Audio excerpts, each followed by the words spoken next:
Келечектеги архитектор Элдар кантип Кореянын алдыңкы университетинен $80,000 грантка ээ болду. Бүгүнкү каарманыбыз Элдар Нурлан уулу. Ал Чүй облусунун Аламүдүн районундагы Көкчар айылында туулуп өскөн. Бишкек шаарындагы номер 51 мектеп гимназиясын бүтүргөн.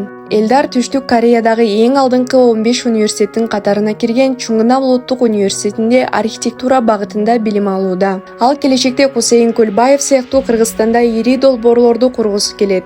Кыргызстандык студент корейлердин мыкты окуу жайынан жалпы суммасы $80,000 түзгөн грантка ээ болууга жетишкен. Элдар Корея өлкөсүндө билим алууну каалагандарга JKS программасы менен кененирээк таанышууга, окууда тырышчаак болуп жакшы бааларга жетишүүгө, англис жана корей тилдерин үйрөнүүгө, өзгөчө басым жасоого, ар кандай сынактарга катышып ардак грамоталар, диплом жана сертификаттарды топтоого кеңеш берет. Кененирээк маалымат алуу үчүн Элдар Нурлан уулунун Лимон Медиа порталына берген